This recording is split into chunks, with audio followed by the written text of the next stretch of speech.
we are gonna sear up this beautiful Denver, or we like to call Zabuton, from Grasslands Wagyu. So, a couple of tips when you're searing Wagyu. This is, first of all, it's such an easy thing to do. The best way to really start cooking Wagyu would be in a nice sear. Would you agree? Absolutely, 100%. So you got a cast iron pan, right? Cast iron, and we're getting her hot. There's just a little bit of Wagyu tallow in here. Okay. To give us that smoke point what we're looking for, right? Looking for a little bit of those bubbles or what? A ripple. Just a ripple. I like that. You want your fat to kind of just do this this number, and as you can see, we're starting to get that hotness. I can see it. Did you say medium high heat? Medium high and super cold. Okay. Super cold Wagyu. Super cold Wagyu. Salting it up. Salting the shite out of it. I love it. Oh, that's a nice little salt trick there, huh? Oh yeah, I like to dab it all around like that. Yeah. Right.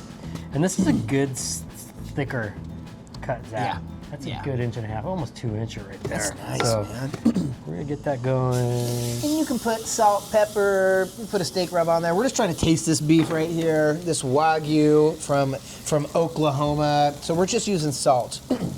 So you put it in at medium high. What do you do right after you put it in? You got super hot pan, super cold meat. You get your cold meat in your hot pan.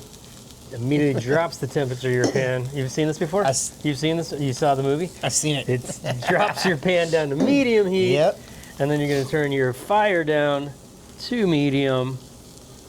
So you're going to have a super consistent sear. Yeah. All the way through. And we're going to really just try and control that heat. Yeah. Control that heat. That's the number one rule of cooking, period, is heat control. There's nothing fancy going on here. There's no magic. The initial sear is the most important for me. Yeah. We're not going to start moving it around until we get that really good sear. Okay. This is my favorite tool. Oh, I love it. It's a really, really rigid fish spatula. Yep. To where you can press it down. So you want to push that down. Yeah, when I press it down, I'm just really solidifying that sear all the way through the muscle. Right? There's not going to be any piece of the meat that's not going to be hitting the hot. Yes, that's very important. Very important. Right? And as you do this multiple times, you'll learn the temperature, you'll learn the dynamic of the meat just by watching it. Yep. But until then, the things that you're looking for is consistent sear, and you can always take a peek at it. You don't have to baby these things, right? Flip it over, take a peek at it. It's almost like playing poker, right? Check your cards real quick. Yep. And as you can see, this side is still cold, so I don't have to worry about burning my fingies. Yeah. Right, boom. And then as you can see, when I do this, I always keep my spatula on the meat so I don't let it fall and maybe splash yourself. Yeah, that's bad. So it's just bad look. Just tenderly taking care of this piece of meat, right? Okay. And at this point, like I've taught you, we're going for smell, right? That initial super sweet, beefy Wagyu greatness is what you're getting first. And then when you get to that point of where you're getting a solid sear on there, sometimes the edges want to sear harder than the center. And that's where you're going to get almost a little bit of a carbon scent. Okay. And that's when you really want to babysit this. You really want to flip it? Yeah, dude. Like, see how that's got just a little bit more of a crust on the edge right there? Yeah. But we're still good for a few more minutes. Yeah, it's not too bad, yeah. At this point, I did get my initial sear, which I told you is the most important. And what's happening right now is where the meat's sitting in the pan is going to be the coldest part. Yeah. Because we're not moving it yet. So out here on the edges, it's ripping hot, all right? So now, once we got our initial sear, I'm just gonna kind of start moving it around and picking up some of that tallow and a lot of the fat that's coming out of the meat. Okay. And what we're doing is we're controlling the temperature of the surface. Boom, there's that smell right there. Let me hit it. That's when you want to flip it. Okay. Right? That's when you want to flip it. I'm recognizing it now. Okay, so now, as you can see, this right here and this right here, that's a little bit more crispiness and caramelized than the center. Yeah. That's the smell you smell. Okay. Right? So again, you'll learn all these things as you go along in your adventures of cooking. Yeah, you're pressing it down pretty aggressively right now, right? It's not too bad. I mean, if I grabbed you on the arm as much as I'm pressing this down, it wouldn't hurt you. Well, I'm pretty It's tough. just, you are strong as fuck. But if I was doing it to my kid, I'd be definitely rattling their cage. Wow. Get over here! All right, so you're moving this, it around this again. pan's starting to get a little bit spicy. What do you mean by that? It's starting to get a little bit more hot than I'd Yeah. like, so I'm going to turn it down just a scotch. Okay. What did you see to make you feel that way? When you see the smoke swirling, Oh. it's not just steam or moisture coming out of the meat. It's the pan getting really hot like and burning? the fat getting hot. Yeah. Okay. Okay. That's what I'm looking for. Yeah. Good tip. That's a good tip right there. This is my maiden voyage with this burner. So This is I'm a still, nice burner, Still though. kind of learning this burner a little bit, but it's real nice.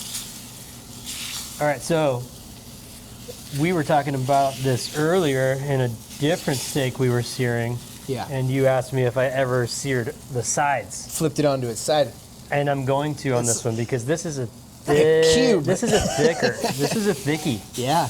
So I'm gonna flip that over and look at that sear. That looks We're starting to get a little bit of that crispy crunchy on the Okay. edge. Okay. But this is like, so nice. So then we're gonna put this on the edge. Kind of lean it towards the edge a of the little pan. bit, Yeah. so it doesn't splash or Okay. splatter at you. When I was grilling this last night, this same cut, Yeah. I finished it on Same. all four sides. Same. Yeah. I did the same. I did one last night too, and I did do all sides. And it was awesome. It was awesome. It was really delicious. But this is such a great way. I keep saying that it's such a great way to cook Wagyu for the first time because you can really control everything that you need to control here. There's not going to be flare-ups. You really are just looking for a great sear on all sides, and we're trying to cook this one to what internal temp today? How do you want your zab today? You know, I think I like the Zabs at probably about. You like mid-rare, don't you? I like it mid-rare. I don't like it too rare because sometimes the Zabs can be a tad bit chewy because Yes, it they does can. come from the shoulder. We're still talking about a shoulder cut, right? Yeah, yeah. And as tender and delicious and awesome as the Zabs are, Yeah, I mean, You know, I love Zabs. all the animals are going to be just a little bit different, Yeah. and you'll learn that as you go along. But yeah, I'm probably gonna do medium on this guy. Okay. Mid-rare medium. Mid-rare, at 125, 130. Yep. I like such a prime, amazing space for Wagyu. Love it. Oh, that's looking good. This whole thing is gonna be seared super nice. The center of this is going to be probably a little bit more rarer, though, too. You think? Yeah, it is. I mean- This is. I would almost like to finish this in the oven. Yeah. It's just that much I was too gonna thicky say, to yeah. pick it up in the pan all the way. On my grill last night, I had the two settings, and I was right on the flame, and then I brought it up to the higher setting, and just kind of let it sit there for a little bit. That's how I finished mine last night. But yeah, this is a thick guy right here. That's a thickie boy, as we like to say. This is a we. You got a frog in your pocket? I was like, You got a I don't frog say in that shit. Oh, dude, this is a big guy, dude. This is good. Yep. So you're turning it down. Just kind of, I mean, you're gonna adjust the heat even more. So you said you want to finish it in the oven, so you're gonna adjust the heat down maybe even a Yeah, little bit I'm gonna lower. take it down just a little bit lower. Just so we're not burning, because we got a pretty So good crust. We're gonna finish this, yeah. Right? You got nice crust on all This entire sides. thing is crusted, dude. So you could do one of two things, like you said, at this point. You got a great crust. You could temp it, see where it's at, finish it in the oven at Yep. what, 350 for a few minutes? Yep. Mm-hmm. Yep, just really keep your eye on that. Or you can kind of turn your pan down or your heat down a little bit lower. Just move it around. We don't want to burn it, but we're still creating a little more crust and really just trying to cook it all the way through. This crust is gonna be monster. Yeah, It's gonna be so money. I mean, I wish you could hear it, but like I can go with the.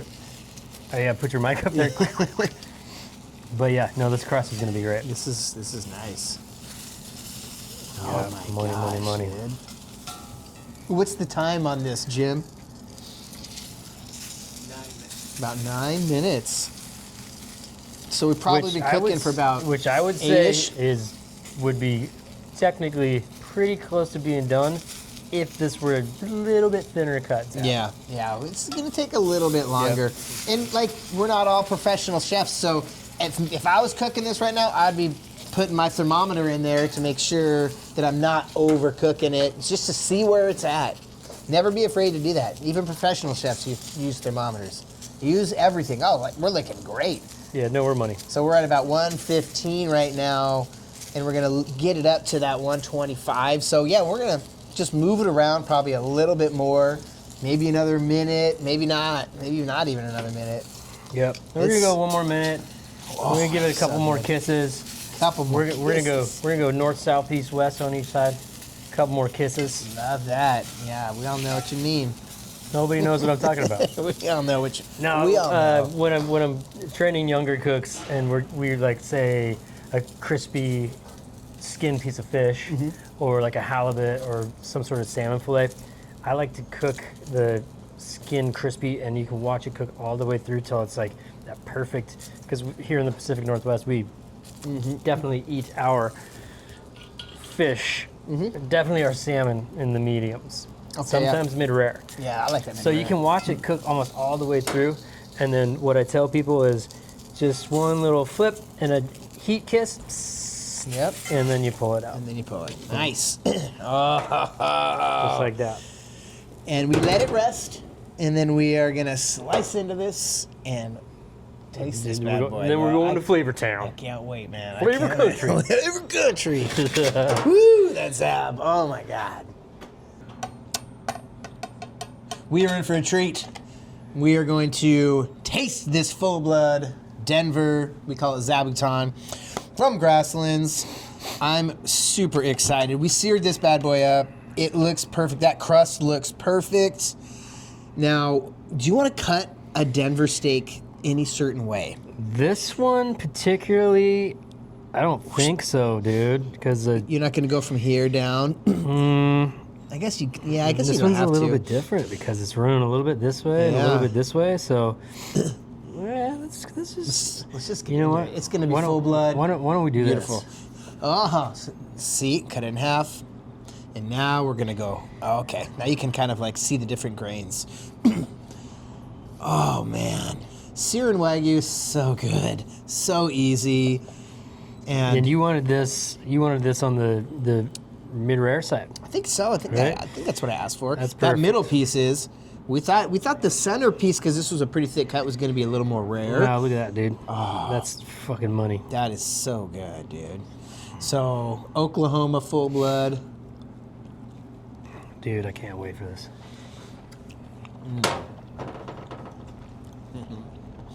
Wow. Like, it's just like everything we've had from Grasslands. It's bonkers. This is so consistently good. It's so This is so unbelievably good. Like the program So good. is so high quality. Like, man, in Denver, man, That Sears, I got crunch. you got a great sear. This is like And we're talking about midway that through. Sear and Wagyu is so important to me because it's so tender, it's so luscious, it's so buttery, it's so melt in your mouthy that if you don't get that really good hard sear, crusty crunch, you won't have that differentiation in texture. Good point, yeah. You know what I mean? Totally true. Totally true. This is crazy This good. is, oh man, you're still getting a ton of beef. Dude, these guys are doing it. Yeah, I do get a little bit of the grass. Like, I'm really trying to pull out the different terroirs, and we just tasted something from California, and this tastes totally different than that. Totally different than that. Both great, but totally different. Like, I'm getting like a sweet, like almost wheat. like a sweetness, yeah. Wheat flavor on the end. Almost like a barley. This is so good. God, man, this. So good. I mean, I don't know what else to tell you. We just seared. I mean, there's no magic behind that. You just seared it up with a little Wagyu and salt, and this is what we get. Like, this is just unbelievable, I'm going home for a nap. dude. We might have That's to. delicious. We still got some more meat to taste, but I mean, I don't know, dude. I mean, we've tasted so much meat today. and I'm still like going back for this thing, man. This Seriously. is so good. Stop. Hey, Brian. Stop what you're doing. Jeez, he sent us a whole cow, so we got to get some of that, man. That was good, man. Thank you. That was good. Really good.